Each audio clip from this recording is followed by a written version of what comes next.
let's bring in a reporter from the Senate, si Merimon Reyes. Merimon. Hi, Merimon. Napaka-exciting dyan sa inyo, Mukhang Merimon. punong araw mo ngayon, Totoo yan, Miss Ami, kasi ang nasabi pa ni Senator Ping, kung nanaisin at kung ipagpapatuloy pa raw yung round of questions itong mga senador, pwede raw abutin ng madaling araw bukas yung pagdinig ng Blue Ribbon Committee. Pero last time din naman ang nasabi ni Senate President Tito Soto, around 1 to 2 last Blue Ribbon Committee hearings na lang daw ang gagawin. Ang sunod na lang daw na gagawin is Blue Ribbon Committee meetings. Hindi na raw ito public hearings. At ito yung pagbibigay daan nga nila sa investigasyon na ginagawa naman ngayon ng Independent Commission on Infrastructure. Kanina lang din na bago tayo tumayo dito, kaalis lang din ni Justice Secretary Remulla at nakapanayam siya ng media. Ang sabi niya, so far, wala pa raw qualified maging state witnesses dito sa mga resource person na nag-a-apply under WPP, pero sila ngayon protected witnesses na. And yun nga, yung clear difference no, ni-offer nila escorting dito for security purposes itong mga witness person. And yung pagtimbang daw nila sa mga ito, kung magiging state witness, dito rin daw nakadepende kung kasama ba sila sa crime or hindi. Kung kasama raw sila sa crime, sabi ni Secretary Remulla, madali raw mag-qualify as state witness. Pero since technically, tinitingnan din nila ngayon kung part ba ng krimen itong mga resource person, ang so far malinaw pa rin, protected witnesses sila kasi they are still testifying for the case of the government. At may duty raw itong hudikatura to protect them. And so far, naabangan din natin kung ano nga ba sa mga susunod na araw ang magiging call ng Justice Department dito sa mga nag-a-apply under WPP. Merimon, saan sa tingin mo mas madugo at mas violente ang tanawin? Sa Menjola o dyan ngayon sa Senado? Kung physical na violence ang inaabangan natin, netong linggo sa Menjola Recto na naabutan natin mismo. Pero kung sakit sa ulo siguro, maging yung mga bombs being dropped, ibang klaseng bomba naman ang binabato ngayon dito sa Senado. Kasi for example, si Henry Alcantara, nitong Tuesday, ng mga lumipas na linggo, hindi siya nagsasalita. Nagsalita na siya, nag-drop siya ng names. Ngayon naman, si former Undersecretary Roberto Bernardo, nagsalita na rin siya. And pare-pareho din silang nag-a-apply for the WPP dahil daw sa extent ng kaalaman nila tungkol dito sa mga nasasangkot na personalidad. And kanina naman, doon kay Bryce Hernandez, yung sa computer niya, na sinurrender plus yung mga dokumento nga nito sa investigasyon ng ICI, sinabi ni Hernandez nakalagay daw doon yung pangalan ni Congressman Zaldico pero hindi raw ni House Speaker Martin Romualdez. Merimon, nabanggit ni Bryce, ni Fortune, na abogado ni Bryce, na meron pang 3 senador na nasa listahan ni Bryce. Meron na bang singaw kung sino yung 3 na yon? Sa ngayon, naghihintay pa rin tayo kasi nung nakausap din natin yung ilang kasamahan ni Bryce Hernandez, ang nasabi, lahat daw nung mga dokumento, even yung computer, nandoon daw sa ICI. So, hinintay din natin until ngayon kasi so far, yun pala ang narinig natin na sinabi ni Hernandez. Sa computer nga, itong si Zaldico, ang lumabas ng pangalan, si House Speaker Martin Romualdez, wala raw doon. And siya, maging netong lumipas na pagdinig nung Martes, ayaw niya muna raw magsalita kasi baka raw masampahan siya ng kasong libel. Pero kinonfirm niya naman na itong mga sinabi ni Henry Alcantara sa kanyang sworn statement, totoo, kulang lang daw sa mga pangalan na hindi pa nababanggit. Narinig ko kasi, parang may narinig akong bubuit na nagbanggit ng 3 pang senador. Pero baka rin makasuhan ako ng libel Ronald, may clarification sa Senate hearing today, no? Kasi na-bring up nga yung number 6, yung 6 that was 6 senators that were mentioned. Apparently, itong si Bryce contradicted his lawyer. Remember sa atin niya, that was our interview with Attorney Raymond Fortune. Sabi ni Bryce, hindi daw totoo na senators yung laman ng computer niya. Puro congressmen daw yung nandun, is what he said. So, the senators kept asking him about it. And sabi niya, no, fake news yun.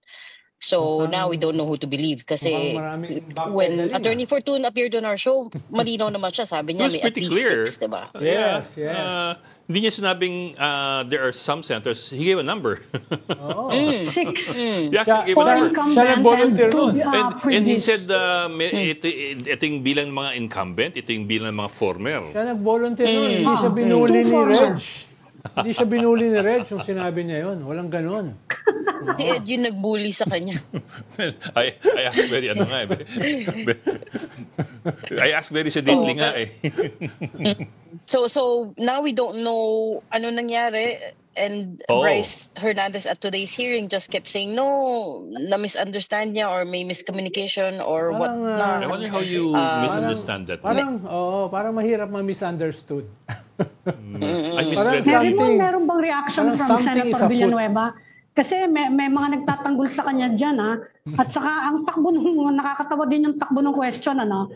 Sinasabi lang naman hindi naman sinasabing hindi niya tinanggap. Sinasabi lang na hindi niya sana tatanggapin yung pera kung alam niyang flood control yon. Meron na ba siyang comment about all these testimonies?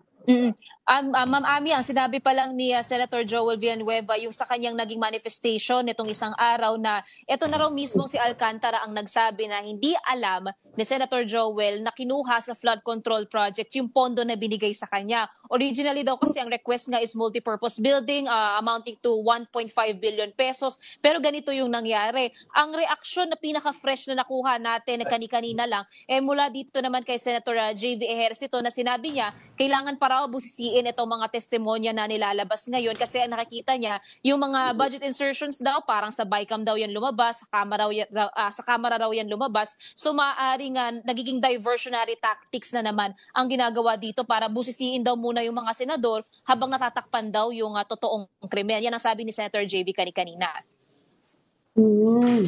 Budget insertion. Pero hindi na yung amount, ano?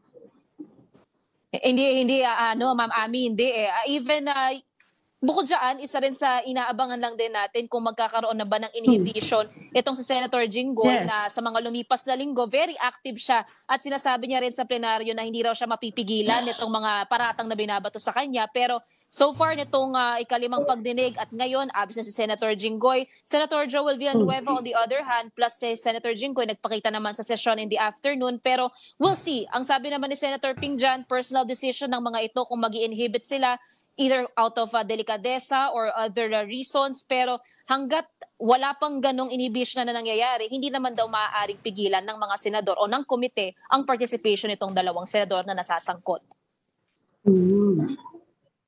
Okay. Although interesting kanina yung sasabi ni Bato de la Rosa, I'm not defending him, I'm not defending Joel Villanueva, but... He wasn't defending. Yeah, He wasn't. Bok, dagdag ko na lang din na na-bring up din yung death penalty kanina. Yes. At si Senator Bato, ang nasabi niya noong kinukompronta nila din itong si Undersecretary Bernardo, parang nagkatanungan na parang maganda raw yatang ibalik na ang death penalty para raw sa mga kurakot. So, we'll see. Medyo naging parang medyo humorous siya on one hand, pero on the other, iba rin yung naging implikasyon nito sa magiging atake pagdating sa issue na to. Parang sinagot ni Senator Risa yun Oo, hindi na. Advocacy niya na yan, di ba?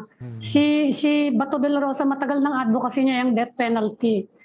No? Dapat inumpisahan na nila noon pa Kung meron na rin lang papatayan, dapat yun ang sinasabi ng mga tao.